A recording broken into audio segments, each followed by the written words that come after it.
Hi friends, আমার YouTube চ্যানেলে আপনাদের সকলকে স্বাগত। আমি আজকে বানাতে চলেছি ভেজিটেবল পনির স্যালাড। পনির স্যালাড বানানোর জন্য পনিরের কিছু স্লাইস, আর বলে রাখি আমি পনিরটা এখানে গরম জলে 10 থেকে 15 মিনিট নুন দিয়ে ভিজিয়ে রেখেছিলাম, তাতে পনির খুব সুন্দর সফট হয়ে যায়। তো চলুন শুরু করা যাক রেসিপিটা।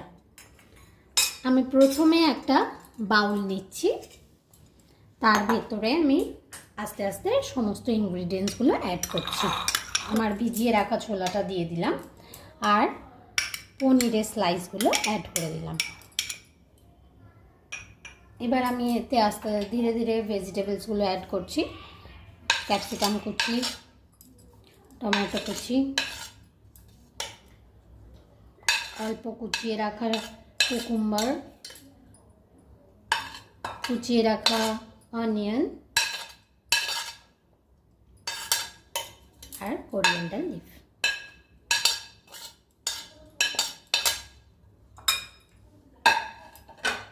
আমি এতে লেমন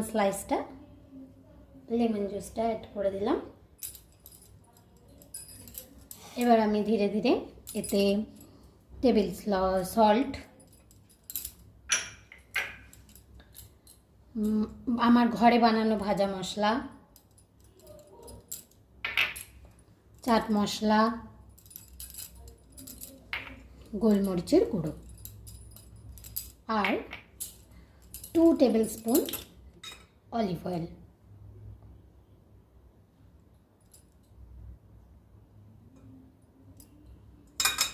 এটা প্রোটিন সমৃদ্ধ স্যালাড, আর এই স্যালাডটা ডায়েটে আপনারা গাইস, আমার vegetable paneer salad ready for serve. আর আপনারা আমার চ্যানেলটা লাইক আর সাবস্ক্রাইব করে দেবেন আর শেয়ার করে দেবেন।